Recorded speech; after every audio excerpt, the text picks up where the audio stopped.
À Bamako, un cadre d'apprentissage pour mesurer l'impact du projet Koika INFPI. Le mercredi 25 mars 2026, à l'hôtel Dunia de Bamako, un événement d'apprentissage consacré au projet régional multi-pays financé par l'agence coréenne de coopération internationale Koika est mis en œuvre par l'INFPA sous le leadership du ministère de la promotion de la femme, de l'enfant et de la famille, a permis aux acteurs engagés de faire le point sur les acquis, les défis et les perspectives de l'initiative au Mali. Déployé depuis 2024 dans les régions de Mopti, Badjangara, Ségou et San, ce programme dédié à la santé sexuelle et reproductive et à la lutte contre les violences basées sur le genre a déjà touché plus de 96 573 personnes à la fin de l'année 2025.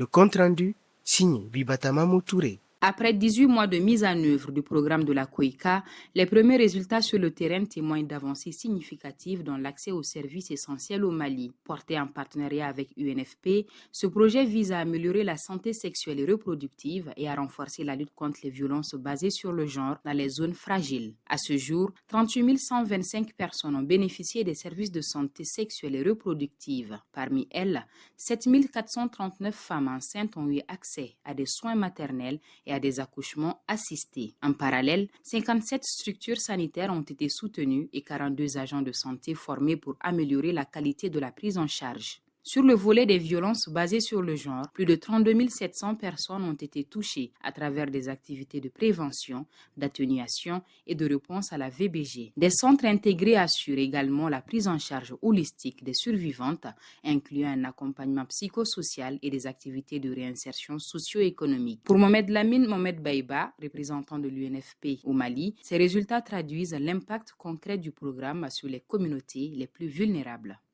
Dans ce contexte de vulnérabilité, garantir l'accès permanent aux soins de santé sexuelle et reproductive, tout en renforçant la prévention et la prise en charge des violences basées sur les genres, devient un impératif pour le bien-être collectif et le développement national. Grâce à l'appui généreux du gouvernement de Corée à travers son agence de coopération internationale KOICA, UNFPA déploie depuis 2024 des interventions vitales dans les régions de Mopti, Bandiagara, Ségou et San, axées sur le sauvetage des vies et le renforcement de la résilience. Ces sessions de travail aujourd'hui constituent une plateforme stratégique pour mesurer les chemins parcourus, partager les meilleures pratiques et identifier les obstacles, définir ensemble les orientations futures afin de maximiser l'impact de notre programme et de pérenniser l'apprentissage, ainsi qu'à des actions de conseil, de sensibilisation et d'autonomisation. Au-delà des statistiques, ces succès se reflètent dans des témoignages de résilience et de dignité retrouvées qui redonnent esprit à des milliers de personnes. Le rendez-vous de ce jour se veut à la fois un temps de célébration et une opportunité de réflexion approfondie. Il nous permet de mettre en lumière les stratégies qui ont pu mener au succès collectif, mais également à l'opérationnalisation du nexus humanitaire, développement, paix et climat. Une approche intégrée visant la résilience au service des communautés et des systèmes. Au nom de l'UNFPA Mali, je tiens à témoigner notre reconnaissance la plus sincère au gouvernement de la République de Corée et à KOICA, son agence de coopération, ainsi qu'au gouvernement et au peuple de Corée pour leur solidarité exemplaire et leur partenariat constant. Mes remerciements s'adressent également au ministère de la Promotion de la Femme,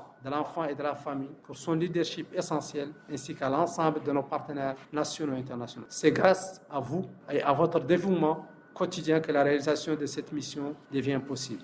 Même analyse du côté des autorités nationales. Keita Fadimatal, conseillère technique au ministère en charge de la promotion de la femme, salue une initiative qui contribue à renforcer la résilience des populations et à améliorer les services destinés aux femmes et aux filles. Le gouvernement du Mali, à travers le ministère de la Promotion de la Femme, de l'Enfant et de la Famille, a déployé d'énormes efforts visant à protéger et accompagner les populations les plus vulnérables que sont les femmes et les enfants. On peut citer entre autres la politique nationale genre, la politique de protection de l'enfant, la stratégie nationale holistique pour mettre fin aux violences basées sur le genre, la stratégie multisectorielle pour mettre fin au mariage des enfants, la mise en place des one-stop centers, la feuille de route genre réforme et élection pour ne citer que celle-ci. Malgré ces actions, des défis énormes persistent dans le cadre de la prévention et la réponse au VBG due à la crise multidimensionnelle que traverse notre pays depuis plusieurs années. La mise en œuvre de ce programme a sans aucun doute apporté une contribution de taille dans la promotion du bien-être des femmes et des filles maliennes, qui constitue l'une des principales priorités du département en charge de la promotion de la femme.